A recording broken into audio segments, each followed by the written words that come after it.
Hello students, I am Rajkumar. As I have already taught you the chapter of class 11th, The Portrait of a Lady, written by Khushwant Singh. I have taught you that the grandmother of the writer is very diligent and religious woman.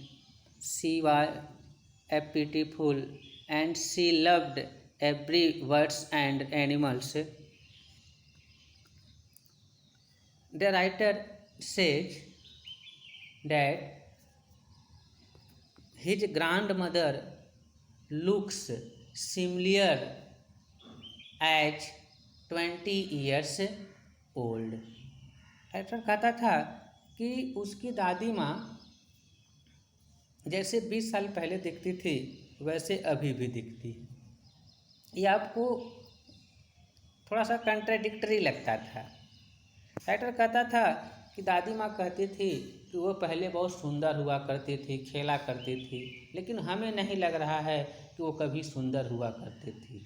हम आपको जब पढ़ा रहे थे पहले chapter में तो लग रहा था कि एक कैसा विरोधाभास है, कैसा कंट्राडिक्शन है, लेकिन आप इसको समझेंगे तो जानेंगे कि राइटर अपनी दादी माँ से एक्चुअल बात नहीं कर रहा है, वह दादी माँ के चित्र की बात कर रहा है। और वो दादी माँ का चित्र जो वृद्धावस्था का चित्र है, तो जिस समय वो 20 साल पहले वृद्धावस्था में थी, राइटर उसी चित्र को 20 साल के बाद भी देखता है। तो चित्र में समय तो बदलता है लेकिन चित्र वही रहता है, उसमें किसी भी प्रकार के उम्र या किसी में परिवर्तन नहीं रहता। इसलिए राइटर कहता है कि जैसे उसकी दादी माँ पहले थी 20 साल, वैसे 20 साल के बाद भी है और शायद बाद में भी रहेगी।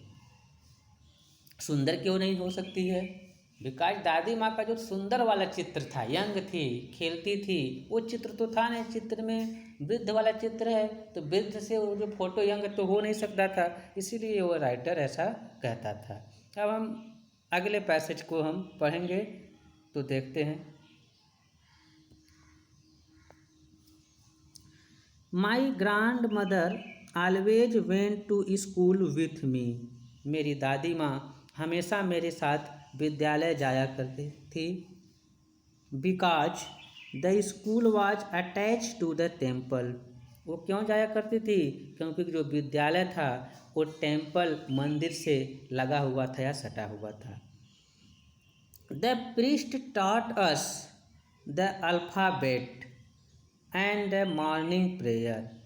जो पुजारी थे वे हमें अल्फ़ाबेट और सुबह की प्रार्थना को सिखाते थे। While the children sat in row on either side of the बरामदा। जब बच्चे एक बरामदा के दोनों साइड में एक रो में बैठ करके सिंगिंग द अल्फ़ाबेट, जब अल्फ़ाबेट को गा रहे होते थे, और the prayer in a chorus, अथवा एक समूह में प्रार्थना कर रहे होते थे, my grandmother sat inside reading the scripture. तो मेरी दादी माँ अंदर बैठ करके धार्मिक ग्रंथ का अध्ययन करते थे। यहाँ हम देखेंगे कि स्क्रिप्चर्स मीन्स होता है कि रिलीजियस बुक, धार्मिक ग्रंथ, धार्मिक ग्रंथ। स्क्रिप्चर्स मीन्स होता है धार्मिक ग्रंथ या बाइबल, जो कुछ हो सकता है।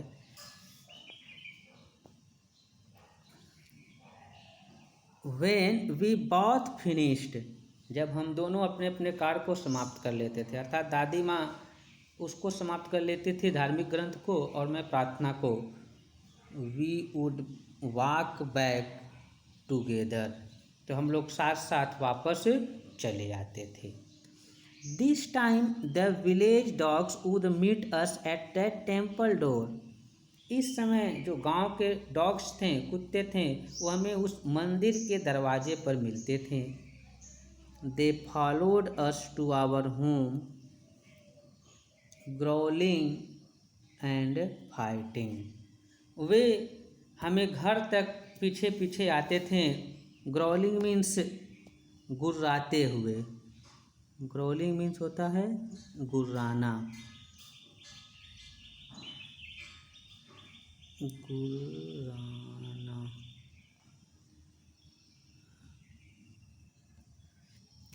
फाइटिंग मीन्स जानते ही हैं, फाइटिंग मीन्स लड़ते हुए। With each other for the chapati we threw to them. और उस प्रत्येक चपाती के लिए वो एक दूसरे से गुर्राते थे, लड़ते थे, जो हम उसके लिए दिए हुए थे।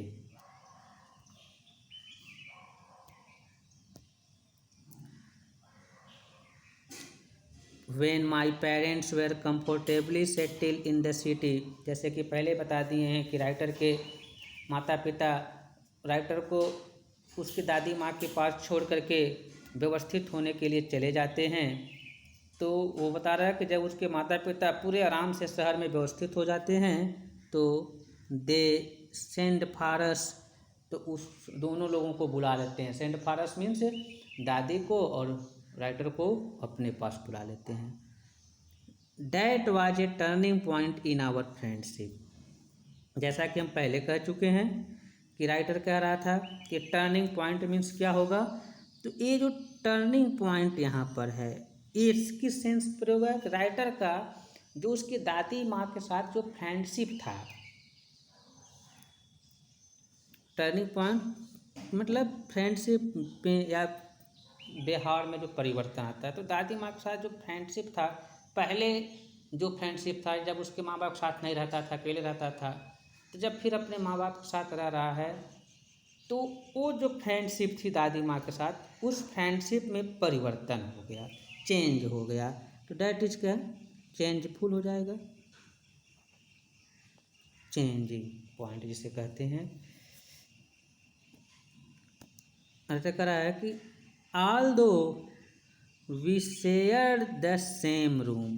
कैसे परिवर्तन होता है व्यवहार में कि यद्यपि हम लोग एक ही रूम में रहते थे, वहाँ भी my grandmother no longer came to school with me.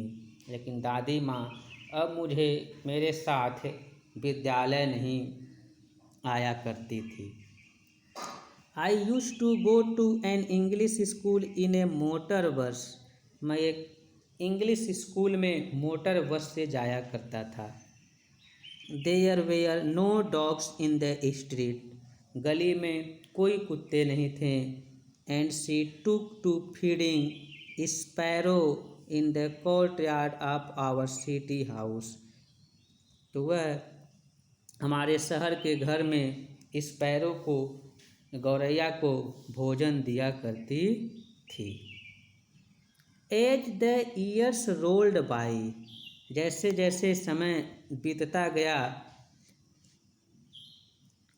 We saw less of each other. हम लोग एक दूसरे को बहुत थोड़ा सा देखते थे। For some time she continued to wake up me and get me ready for school. वह कभी कभी हमें जगाया करती थी और विद्यालय के लिए तैयार किया करती थी। व्हेन आई केम बैक, जब मैं वापस आया, she would ask me what the teacher said,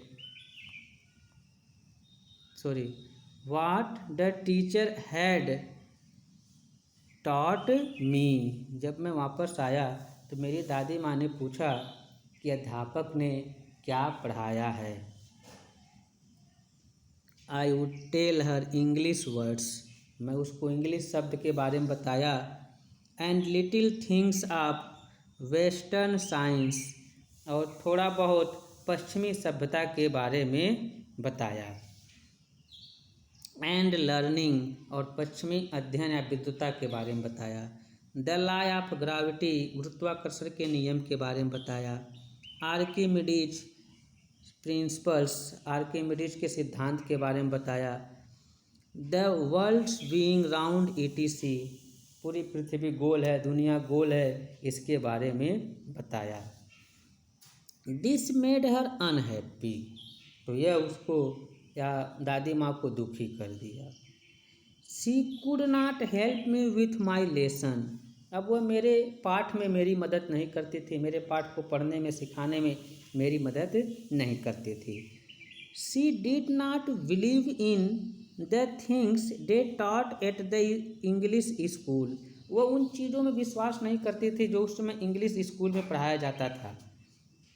and was distressed that there was no teaching about God and the scripture, और वह दुखी हो जाती थी। डिस्ट्रेस्ड मीन्स दुखी हो जाती थी इन चीज़ों के बारे में जान करके कि अब ईश्वर और धार्मिक किताबों के बारे में कोई शिक्षा नहीं है।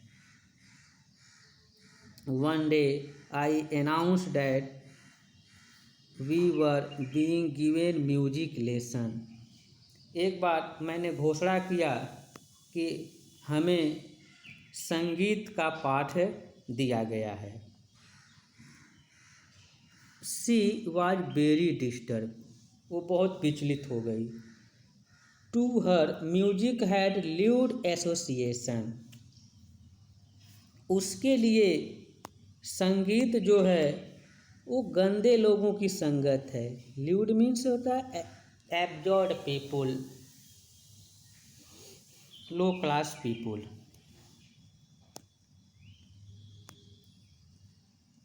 It was the monopoly of harlots and beggars and not meant for gentle थॉक। राइटर कह रहा है कि it was the monopoly of harlots and beggars, यह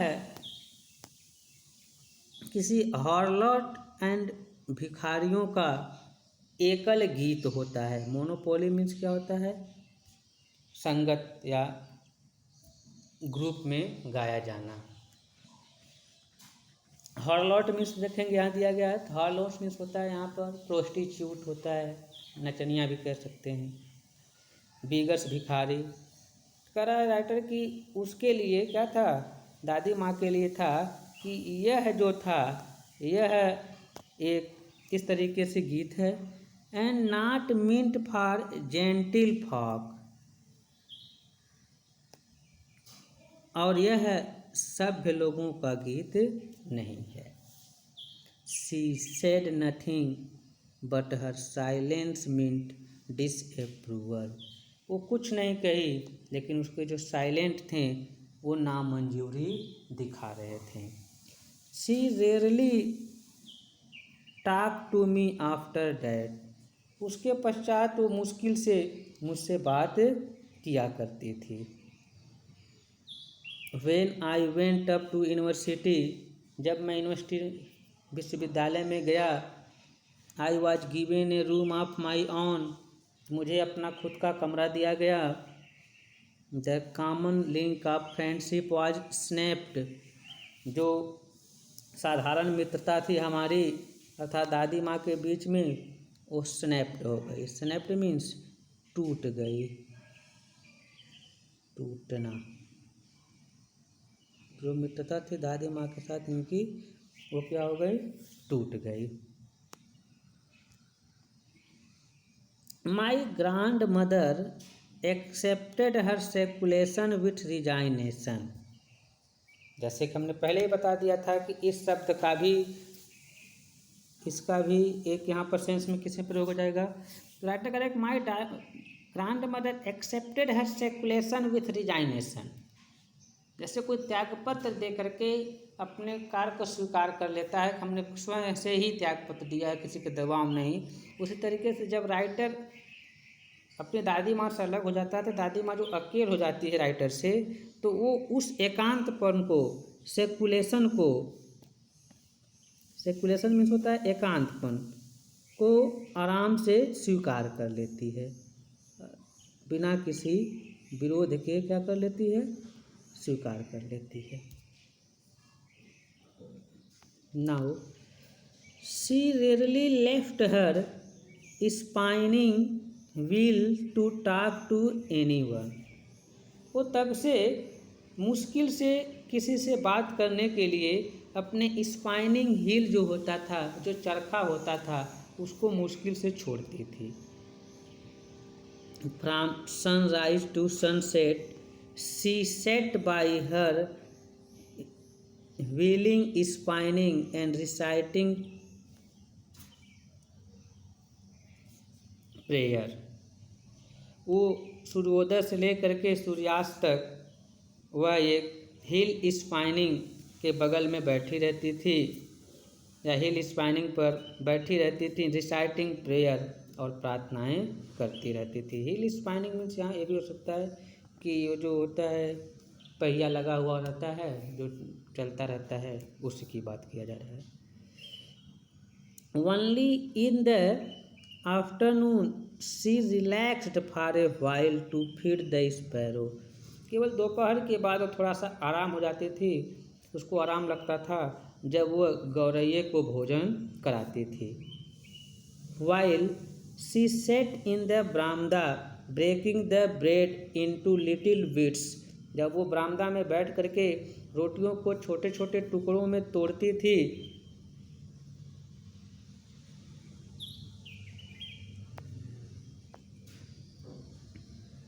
hundreds of little birds collected round her, creating a veritable bedlam of chirping। कह रहे हैं कि जब सैकड़ों चिड़िया उसके चारों तरफ इकट्ठा हो जाती थी भिन्न भिन्न प्रकार के आवाज़, चहचहाने की आवाज़ों में। Some came and perched on her legs। कुछ आते थे और उसके पैर पर बैठ जाती थी। Others on her shoulders। कुछ दूसरी उसके कंधों पर आके बैठ जाती थी। Some even sat on her head। कुछ उसके सर पर भी आके बैठ जाती थी। She smiled but never shooed them away। वो मुस्कुराती थी लेकिन कभी उनको उड़ा करके दूर नहीं करती थी। It used to be the happiest half hour of the day for her। वह उसके लिए पूरे दिन का आधा घंटा सबसे प्रसन्न या आनंददायक रहता था। When I decided to go abroad for further study। जब मैं आगे के अध्ययन के लिए दूर जाने के या विदेश जाने के निर्णय लिया, I was sure my grandmother would be upset। मैं निश्चिंत था कि मेरी दादी माँ दुखी हो जाएंगी। I would be away for 5 years।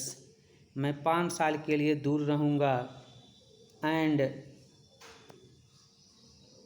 at her age one could never tell।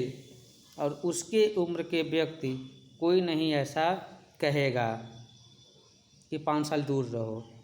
But my grand mother could. लेकिन मेरी दादी माँ ने हिम्मत दिखाई और कहे जाने के लिए कही। She was not even sentimental. वो भावुक भी नहीं थी। She came to leave me at the railway station. वो रेलवे स्टेशन पर मुझे छोड़ने भी आई। But did not talk or show any emotion. लेकिन न तो मुझसे बात की, न तो किसी भी प्रकार की कोई भावना मुझे दिखाई। Her lips moved in prayer. उसके ओठ प्रार्थना में हिल रहे थे। Her mind was lost in prayer. उसके दिमाग प्रार्थना में खो गए थे। Her fingers were busy telling the beads of her rosary. उसके फिंगर जो थे वो उस गुलाबी जो दाने थे उसको गिनने में, पढ़ने में व्यस्त थे, अर्थात तो उसको गिन रहे थे और कुछ मंत्र पढ़ रही थी। Silently she kissed my forehead. चुपचाप उसने मेरे ललाट को किस किया। And when I left I cherished the most imprint as perhaps the last sign of physical contact between us. और जब मैं छोड़ा तो I cherish the most imprint. मेरे चेहरे पर थोड़ी सी नमी थी। एज परहैप्स शायद the last sign of physical contact between us. शायद हमारे बीच में ये शारीरिक संपर्क का एक अंतिम लक्षण था इस जानकारी का। राइटर सोच रहा था कि शायद उसकी दादी माँ उसके आने के बाद जिंदा रहेगी कि नहीं रहेगी, इसलिए।